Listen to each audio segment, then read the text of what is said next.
We're now going to start the press conference.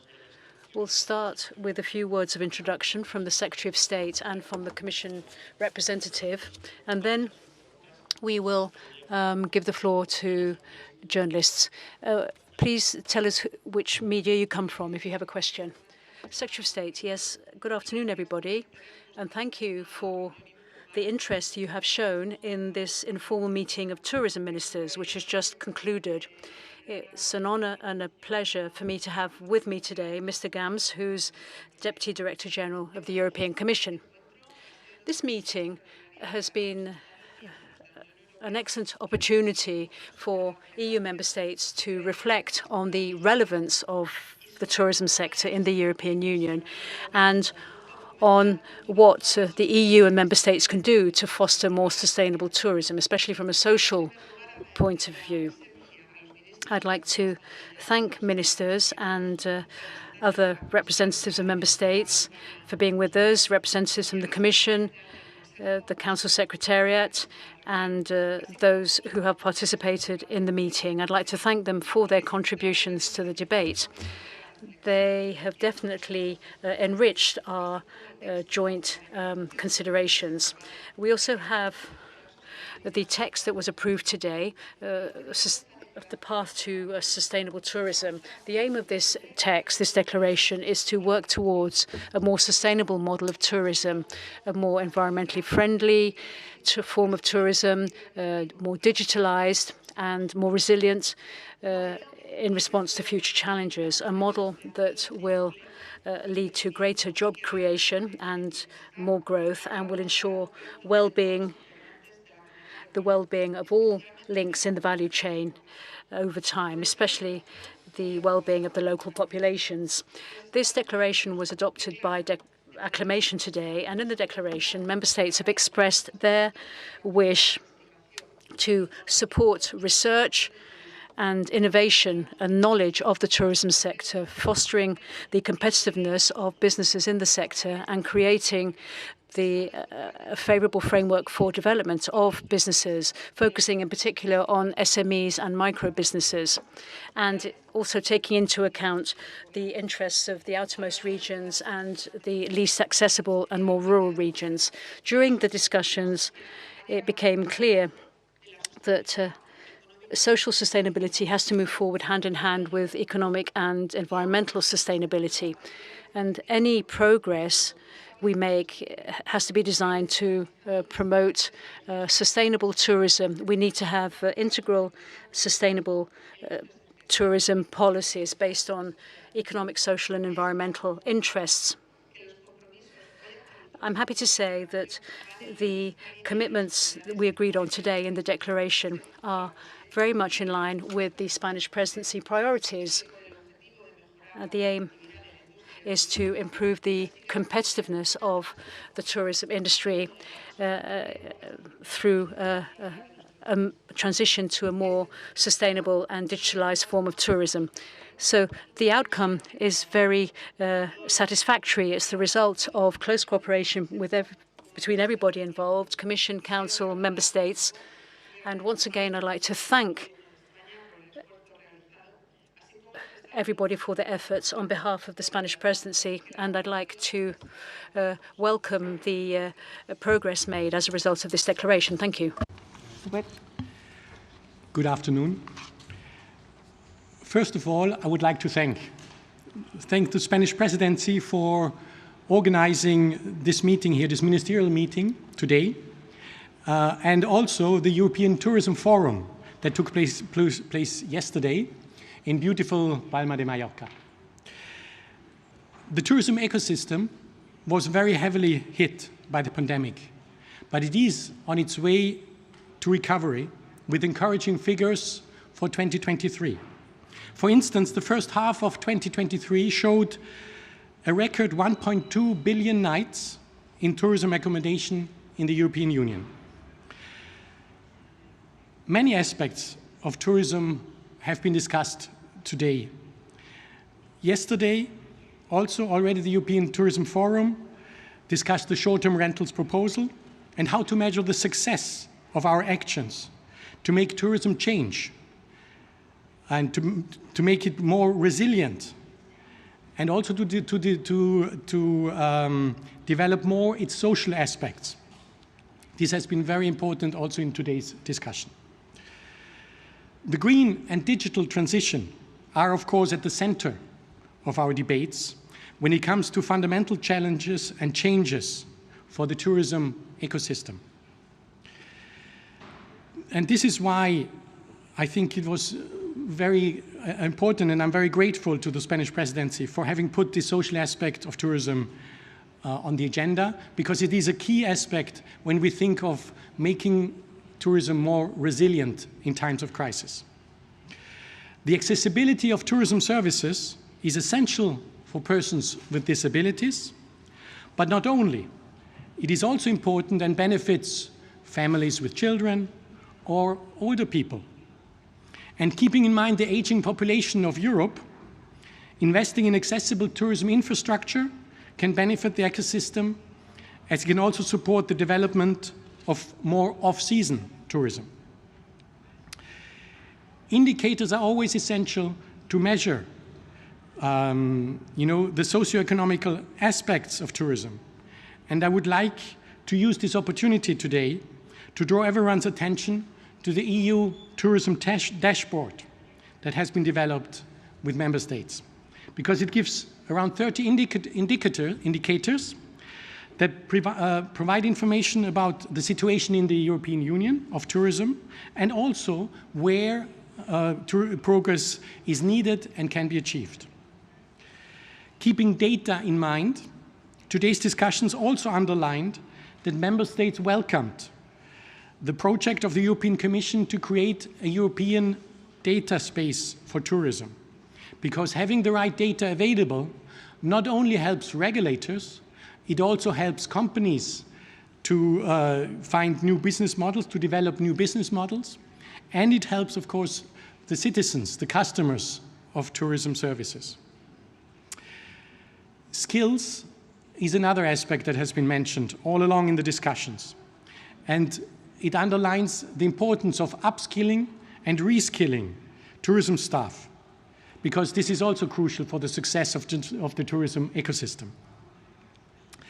On that regard, and in the context of the European Year of Skills 2023, the European Commission will soon launch measures to raise the awareness on the benefit of working in the tourism sector, targeting both employees, potential employees, and also employers. Several member states highlighted today that sharing best practices is key to ensure this transition of the tourism sector in the European Union, of this transition towards more sustainability, including social sustainability, towards more digitalization of the sector, and being more resilient in times of crisis. In the context of the implementation of the transition pathway for tourism that member states, the Commission, and stakeholders in the tourism sector developed together, now it's implementation time, we have received more than 400 pledges from public authorities in the EU, but many from private actors in the tourism ecosystem. And this can really give ideas to others and again serves the purpose of sharing best practices. Because it can, each one of these pledges, each one of these measures can give inspiration for other tourism actors. I would like to congratulate member states under the leadership of the Spanish presidency of the Council of the European Union for the adoption of the Palma Declaration. This declaration is very important because it reinforces the commitment of the member states to ensure this transition of the EU tourism and the implementation of the various actions that have been identified not only in the transition pathway, but in particular also in the European Tourism Agenda 2030. And I can confirm that the European Commission is fully on board to support this implementation. The declaration includes the EU's willingness to support a fair transition and is fully aligned also with the recent Goa roadmap for tourism that the G20 adopted very recently in India. And they both share the objective to use tourism as an instrument to achieve the Sustainable Development Goals. The European Union, as the world's leading tourism destination, has the responsibility to lead by example. And today's declaration, the Palma Declaration, is an acknowledgement of the common work of the Member States and of the European Commission to develop this more sustainable form of tourism, taking into account everybody's needs, notably by improving the green and digital aspects and by developing a more resilient tourism in the European Union. Thank you. Muchas gracias. Pasamos entonces. Thank you very much. So let's go to the Q&A part. Any requests for the floor? Yes, there at the back. Please introduce yourself. Marina Rodero from IV3 Television. Apparently the declaration was adopted, but you haven't talked about it. Is there a timetable for member states to actually put it into practice in terms of the paper agreement, in terms of actually endorsing it for member states? Yes, Marina. Well, the declaration has a number of actions and sets a pathway towards those actions. That's its content. After our presidency, there'll be the Belgian presidency, beginning of next year, and then the end of February 2024, there'll be another informal meeting of tourism ministers where the timetable for follow-up of these actions will be set. And this is part of the follow-up to the agreement that we sort of subscribe through this declaration in Palma. Thank you. ¿Alguna pregunta más? Any other questions? Bueno, nada, sí, insiste. A ver, es una pregunta un poco más local. On a more local level, on the billion that was supposed to be allocated, where do we stand there? Do we have the basis for that? No, that hasn't. Well, everything was concluded recently, and the billion of reimbursable funds were endorsed then. What we now have to do in the ministries benefiting is identify a framework for the basic conditions in order to get access to that funding. And when it comes to tourism, we need to decide what type of objectives, what type of targets we want to fund with this money. And this will be within the framework agreed, as part of this move towards a more sustainable tourism sector in both economic and environmental terms. So, and also, of course, there's the digital aspect as well. But we're working on all this, and I hope to be able to share with you more progress in the near future. Bueno. Hola, soy Rosa Campomar de Ara Balears y me gustaría preguntar. My question is about the European Forum event. A lot of talk was about, in particular, illegal vacation rentals, short-term rentals in general. There's a lot of concern around different administrations, bodies represented, and member states as well about these concerns. And though there are new rules now being agreed, what about compliance and enforcement? And the question really is going to be about the oversight and if there are any penalties to be levied, whether they will actually be put into practice. Was that discussed in your meeting today? Yes, absolutely, Rosa. It was. Well, what we talked about today was, first of all, to underscore that we hope that the approval will take place during our presidency. The new regulation on short-term rentals that you alluded to. If it is, when it is, it will be a big step forward. The negotiations are ongoing. As you know, Spain had a position, which we still keep, that is strong and firm when it comes to ex-ante oversight before ads are published on certain platforms. And this is something other member states, such as Germany, have supported on. This is something where we believe we have leadership in tourism, and we need to be proactive, because not only is illegal exploitation of loopholes in rules making it difficult for ordinary people to find flats to live in, but it's also unfair competition for the rest of the tourism sector. And so we hope that this approval can take place.